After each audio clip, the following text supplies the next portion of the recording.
दोस्तों, आज की कहानी मैं अपने ही लिखे हुए एक शेर के साथ शुरू करना चाहता हूँ। शेर यूं है कि एक कफन है सिलानी दफन के लिए, उसमें जेबें हैं लगानी रकम के लिए। एक कफन है सिलानी दफन के लिए, उसमें जेबें हैं लगानी रकम के लिए। कोई कब्र से आकर चुरा ना ले कुछ, कोई कब्र से आकर चुरा ना ले कुछ, उसमें कांटे भी लगाने हैं चुभन के लिए। दोस्तों, ये शेर ऐसे लोगों के ऊपर फिट बैठता है जो जिंदगी भर बेईमानी करते हैं, ठगाहारी करते हैं, भ्रष्टाचार करते हैं, ईमानदार लोगों को चैन से जीने नहीं देते हैं। वैसे तो ये शेर लंबा है, लेकिन शेर व शायरी का वक्त नहीं है। अब आते हैं आज की कहानी पर। आंध्र प्रदेश के रहने वाले हरियाणा कैडर के सीनियर आईपीएस ऑफिसर वाई पूरन कुमार, जो कि 2001 बैच के आईपीएस ऑफिसर थे, उनकी पत्नी भी एक सीनियर आईएएस ऑफिसर हैं। पिछले 24 सालों से वो ईमानदारी से नौकरी कर रहे थे। तमाम जिलों के एसपी रहे, आईजी रहे, एडीजी रहे, तमाम चीज़ों पर उन्होंने काम किया, ईमानदारी से काम किया। उनकी ईमानदारी का अंदाज़ा इसी बात से लगाया जा सकता है कि उन्होंने अपने ही सीनियर अधिकारियों पर, तमाम आईपीएस आईएएस अधिकारियों पर शिकायत उन्होंने दर्ज कराई कि ये लोग ढंग से ना तो काम करते हैं, ना ही करने देते हैं। और इस तरीके से वो अपने ही अधिकारियों से दो दो हाथ करते रहते थे और इनकी ईमानदारी के चर्चे होते रहते थे। लेकिन दोस्तों, इन्हीं आईपीएस ऑफिसर पर पिछले कुछ दिनों पहले भ्रष्टाचार का आरोप लगता है, रिश्वतखोरी का आरोप लगता है। और 6 तारीख को एक शराब कारोबारी, जो कि शराब बेचता था, इनके ऊपर एफआईआर दर्ज करवाता है कि इन्होंने मुझसे रुपयों की मांग की, और उसी के एफआईआर के तहत उनके एक बॉडीगार्ड को गिरफ्तार किया जाता है, उससे पूछताछ की जाती है। और अगला नंबर दोस्तों, वो वाई पूरन कुमार जी का था। उनसे भी पूछताछ होनी थी। संभव था कि उनकी भी गिरफ्तारी 1-2 दिन में हो जाती, लेकिन उससे पहले उन्होंने अपनी जान दे दी। अब दोस्तों, आज के वीडियो में जानते हैं कि वो एक ईमानदार ऑफिसर थे या बेईमान ऑफिसर थे। आइए जानते हैं सारा कुछ इस वीडियो में। लेकिन वीडियो में आगे बढ़ने से पहले बस वही रिक्वेस्ट, वीडियो को लाइक कर दीजिए, चैनल को सब्सक्राइब कर लीजिए ताकि मेरा हौसला बढ़ता रहे। दोस्तों, ये कहानी जैसा कि आप जानते हैं हरियाणा के रोहतक जिले की है। जो सीनियर आईपीएस ऑफिसर थे वाई पूरन कुमार, वो अंबाला के, रोहतक के तमाम जिलों के एसपी रहे और उनको नौकरी करते हुए करीब 24 साल हो गया था। अभी उनकी 52 साल उम्र थी। 2033 में वो रिटायर होने वाले थे। उनकी पत्नी अमनीत पी कुमार, जिनका नाम है, वो एक आईएएस ऑफिसर हैं। इस समय वो हरियाणा के मुख्यमंत्री नायब सिंह सैनी के साथ जापान के दौरे पर गई थी, डेलीगेशन टीम के रूप में गई थी। और वहाँ पर वो कुछ दिनों के दौरे पर थी। उसके अलावा उनकी 2 बेटियां थी। एक बेटी अमेरिका में पढ़ाई करती है, जो बड़ी बेटी है। छोटी बेटी घर पे रहती थी। 3 मंजिलों का उनका मकान था, उसके अंदर बेसमेंट था। उस समय घर पर सिर्फ 3 लोग थे, 2 नौकर और आईपीएस वाई पूरन कुमार। और उनकी जो बेटी थी वो मार्केट गई हुई थी कुछ सामान लेने के लिए। 7 अक्टूबर का दिन था। सुबह 7 बजे वो अपने नौकर से बोलकर जाते हैं कि मैं बेसमेंट में जा रहा हूँ, मुझे डिस्टर्ब मत करना। जो बेसमेंट था साउंड प्रूफ था, वहाँ पर होम थिएटर था। यानी जब भी फुर्सत के पल होते थे वो अपनी पत्नी के साथ, अपने बच्चों के साथ, 2 बेटियां थीं उनके साथ, वो उसमें फिल्म वगैरह देख लिया करते थे। उन्होंने एक होम थिएटर बनवा रखा था, जैसा कि बहुत सारे लोग अपना पर्सनल थिएटर बनवाते हैं। इसी वजह से बेसमेंट जो था एकदम साउंड प्रूफ था। ना तो अंदर की आवाज़ बाहर जाती थी और ना ही बाहर की आवाज़ अंदर आती थी। तो फिर वो उसमें चले जाते हैं। 3-4 घंटे रहने के बाद 11 बजे फिर वो बाहर आते हैं और अपने नौकर से कहते हैं कि दोपहर का खाना तैयार रखना, और मैं फिर बेसमेंट में जा रहा हूँ, जब तक मैं आऊँगा नहीं तो मुझे तुम लोग डिस्टर्ब मत करना। उसके बाद फिर वो चले जाते हैं। वहाँ से वो अपनी पत्नी को कुछ मैसेज फॉरवर्ड करते हैं। मैसेज में उन्होंने कुछ नोट लिख रखा था 8 पन्नों का, अपनी पत्नी को फॉरवर्ड करते हैं। और वो नोट दोस्तों उनका अंतिम नोट था, जिसमें वो अब अपनी जान देने की तैयारी कर चुके थे। सारा कारण उसमें लिख चुके थे, वो अपनी जान क्यों दे रहे हैं। और उसके बाद एक और पेज पर उन्होंने अपनी जायदाद का वसीयत लिखा था। सारी प्रॉपर्टी उन्होंने पत्नी के नाम लिखी थी। जैसे उनकी पत्नी जापान के अंदर ये मैसेज पाती है अपने फ़ोन में, उस समय वो जापान में थी, परेशान हो जाती हैं, बार बार उस नंबर पर कॉल करती हैं। 15 बार उन्होंने कुल मिलाकर कॉल किया, लेकिन फ़ोन रिसीव नहीं हुआ। 1-2 बार कॉल की, जब उन्होंने नहीं उठाया तो फिर उन्होंने अपनी बेटी को फ़ोन किया, छोटी बेटी जो कि घर पर थी। बोली, बेटा कहाँ पर हो? बोली, मैं मार्केट में हूँ। बोले कि घर पर तुम जल्दी जाओ, ऐसी ऐसी बात है, देखो पापा वहाँ पर क्या कर रहे हैं। लेकिन दोस्तों जब बेटी लौट कर आती है, बेसमेंट में जाती है, तो जब उसका दरवाज़ा खोल के अंदर जाती है तो दोस्तों बहुत देर हो चुकी थी। सोफे पर बैठे हुए वाई पूरन कुमार जो है अपनी सर्विस रिवॉल्वर से अपने दाएं हाथ से अपनी दाईं कनपटी पर सीधा रखकर उन्होंने गोली चला दी थी और वहीं पर वो ख़त्म हो चुके थे। चारों तरफ खून बिखरा पड़ा था, सोफे पर उनकी लाश पड़ी थी। उसके बाद वो पुलिस को फ़ोन करती है, नौकरों को आवाज़ देती है। 1:30 बजे के करीब जैसे ही पता चलता है, सारे जो सीनियर ऑफिसर थे चंडीगढ़ के, हरियाणा के, वो दनादन उनके कोठी पर, उस घर पर पहुंचने लगते हैं कि क्या हुआ, कैसे हुआ। आकर फिलहाल वहां देखते हैं तो वही वसीयत का पेपर और उनके बगल में पड़ा हुआ 8 पन्नों का वो अंतिम नोट जो था, वो पुलिस के हाथ लगती है। शव को वहां से उठाकर हॉस्पिटल ले जाते हैं। डेथ तो हो ही चुकी थी, फिलहाल डॉक्टर भी कहते हैं कि इनकी मौत हो चुकी है। और उसके बाद जैसा कि होता है, पोस्टमार्टम के लिए किसी परिवार के सदस्य की परमिशन ली जाती है। तो वो जब उनकी पत्नी से पूछते हैं तो वो कहती हैं कि नहीं, पोस्टमार्टम जब मैं आऊँगी तब होगा, मेरी बेटी यूएसए से आएगी तब जाकर होगा। उसके बाद तुरंत वहाँ से वो रवाना होती हैं।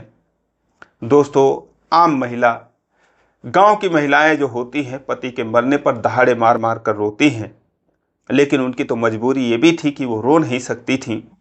एक आईएएस ऑफिसर थीं, जब वो आती हैं धीर गंभीर कदमों से, बेहद निराश, बेहद उदास, उनके चारों तरफ लोगों की भीड़। वो फिलहाल आती हैं और उनसे मिलने के लिए जो गृह सचिव थे हरियाणा के, वो भी आते हैं उनको संवेदना देने के लिए। लेकिन दोस्तों आते ही जो वो खुलासा करती हैं, जो कि उस नोट में भी वाई पूरन कुमार लिख चुके थे, वो आते ही 2 अधिकारियों के खिलाफ एफआईआर दर्ज करने की मांग करती हैं। एक अधिकारी जो होते हैं डीजीपी, जिनका नाम होता है सत्यजीत कपूर, और दूसरे जो अधिकारी थे वो रोहतक के एसपी थे, उनका नाम है नरेंद्र बिजारिया। तो इन दोनों अधिकारियों के खिलाफ उन्होंने शिकायत दर्ज कराई। उनकी मांग है कि इनके खिलाफ एफआईआर की जाए। मेरे पति के जान देने के पीछे इन्हीं 2 लोगों का हाथ है। अब दोस्तों एक नज़र डालते हैं वाईपी कुमार पर, जो कि आंध्र प्रदेश के एक दलित परिवार से आते थे, शेड्यूल कास्ट से आते थे। जब वो आईपीएस बने, हरियाणा कैडर उनको मिलता है, हरियाणा में आते हैं। उनका आरोप था कि शुरू से ही उनके काम में दखलंदाजी की गई, उनके साथ भेदभाव किया गया, उन्हें जाति सूचक शब्दों का इस्तेमाल किया जाता था उनके खिलाफ। जो ऊंची जात के अधिकारी थे वो उन पर तंज कसते थे। यहाँ तक कि सिर्फ अधिकारी ही नहीं, जो सरकार के लोग थे वो भी उनके खिलाफ सौतेला रवैया अपनाते थे। उनको परेशान किया जाता था। उनको परेशान करने के क्रम में एक बार उनको ऐसी गाड़ी दी गई जो उनके पद के अनुरूप नहीं थी। गाड़ी खटारा थी, पुरानी थी, तो उन्होंने उस गाड़ी को सरकार को लौटा दिया। उनका कहना यह था कि जब सभी लोगों को अच्छी गाड़ियां मिली हैं तो उनको ये खटारा गाड़ी क्यों दी जा रही है। उन्होंने वो गाड़ी लौटा दी। एक और थाने में, शाहजहांपुर शायद वो थाने का नाम था, वहाँ पर एक मंदिर था। थाने के परिसर में वैसे मंदिर मस्जिद नहीं होना चाहिए, लेकिन वहाँ पर एक मंदिर था। जब वो वहाँ पर जाते हैं पूजा करने के लिए, तो दोस्तों उनसे स्पष्टीकरण मांग लिया गया कि तुम वहाँ पर मंदिर में पूजा करने के लिए क्यों गए। उनका कहना था कि शायद वो दलित थे, इसीलिए जब वो मंदिर में गए तो फिर लोगों को तकलीफ होने लगी और लोग सोचने लगे कि एक दलित आदमी कैसे मंदिर में जाकर पूजा कर सकता है। इसीलिए उनसे स्पष्टीकरण मांगा गया। एक और थाना था जहां पर जो मंदिर था वो गैर कानूनी था, तो उसको हटाने के लिए जब उन्होंने पत्र लिखा तब भी उनके खिलाफ दोस्तों लोग नाराज हो गए। इस तरीके से जो है वो अगर मंदिर में पूजा करते थे तो भी नाराजगी, अगर गैर कानूनी मंदिर था उसको हटाने के लिए उन्होंने पत्र लिखा तो भी नाराजगी, अगर कोई अधिकारी उनको जाति सूचक शब्दों का इस्तेमाल उनके खिलाफ किया, उन्हें काम नहीं करने दिया।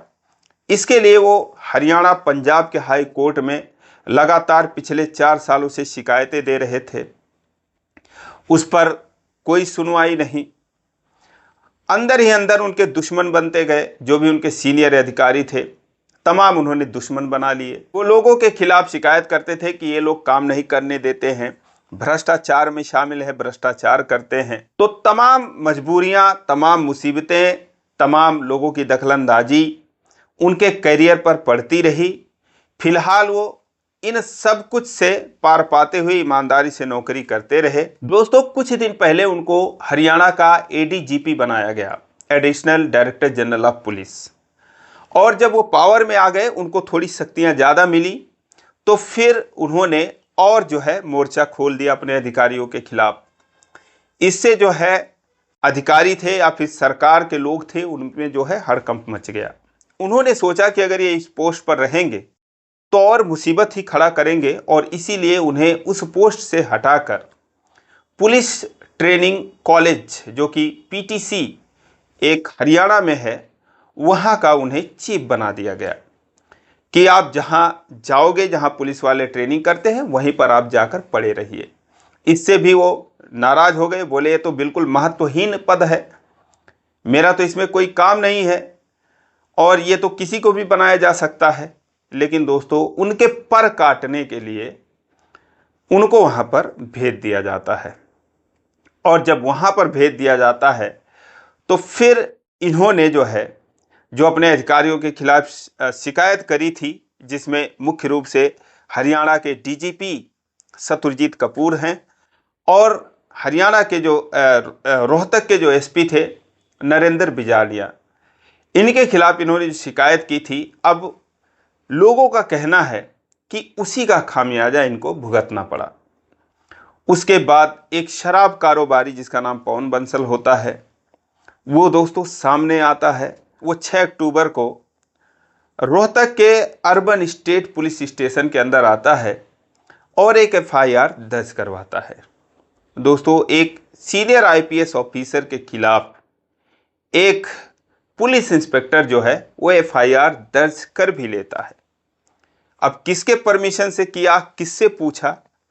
फिलहाल एफआईआर में जो है वाईपी कुमार का नाम दर्ज हो जाता है और उनके एक बॉडीगार्ड जिसका नाम सुनील होता है, जो कि हेड कांस्टेबल था पिछले 5 सालों से, वो उनके बॉडीगार्ड थे, तो उनका भी नाम दर्ज कर लिया जाता है। एफआईआर में लिखवाया जाता है कि वो एक शराब कारोबारी है पवन बंसल, और उससे हर महीने 2.5 लाख रुपए रिश्वत मांगी गई। ये रिश्वत खुद जो आईपीएस ऑफिसर वाई पूरन कुमार थे, उन्होंने अपने बॉडीगार्ड के जरिए उस तक संदेशा भिजवाया था। बॉडीगार्ड सुनील कुमार से इन्होंने कहा था कि 2.5 लाख रुपए हर महीने तुम साहब को देते रहना, तभी तुम अपना कारोबार कर पाओगे, और इसीलिए जो है उनके ऊपर एफआईआर दर्ज कर ली गई और सुनील जो था उसको गिरफ्तार कर लिया गया, पूछताछ की जाने लगी। अगला नंबर जो है इनका था, इनसे पूछताछ की जाती और संभव था कि इनकी गिरफ्तारी भी हो जाती, क्योंकि लोगों का कहना है कि बहुत सारे लोग इनके पीछे पड़ गए थे। अब ये उस प्रेशर को बर्दाश्त नहीं कर पाए। पिछले जो 25 सालों से इनके ऊपर एक तो जातिवाद का प्रेशर था पड़ रहा था, और दूसरा ईमानदारी का ये सिला उनको मिल रहा था कि एक शराब कारोबारी के जरिए उनके खिलाफ षड्यंत्र रचा जाता है और उनको जेल भेजने की तैयारी हो रही थी। इसी से आहत होकर दोस्तों उन्होंने खुद को गोली मार ली और उसके बाद दिखा दिया, एक बार फिर सिस्टम का आईना सिस्टम को दिखा दिया कि कैसे सिस्टम की नाकामी से, जातिवाद के जहर से एक और काबिल ऑफिसर की बलि चढ़ा दी गई। तो दोस्तों इस वीडियो की शुरुआत मैंने एक शेर से की थी, इसका अंत भी मैं एक शेर से करना चाह रहा हूं कि जो अंजाम हुआ है मेरा वो होगा उनका भी, जो अंजाम हुआ है मेरा वो होगा उनका भी। ये बात और है कि वो तड़पेंगे जरा देर तक। तो दोस्तों अब वो दिन दूर नहीं कि जो भी इसमें जिम्मेदार हैं उन लोगों के ऊपर शिकंजा कसा जाएगा, क्योंकि उनकी जो पत्नी है आईएएस ऑफिसर है, किसी को छोड़ने के मूड में नहीं है। उन्होंने आते ही बोला कि जो जो अधिकारी इसमें शामिल हैं, जो इस हत्या के जिम्मेदार हैं, उनके खिलाफ कार्रवाई होनी चाहिए। मैं चुप बैठने वाली नहीं हूं। दोस्तों इस पर आपकी क्या राय है कमेंट में जरूर बताएं। और आज के लिए बस इतना ही, फिर मिलेंगे अगले वीडियो में, तब तक के लिए जय हिंद।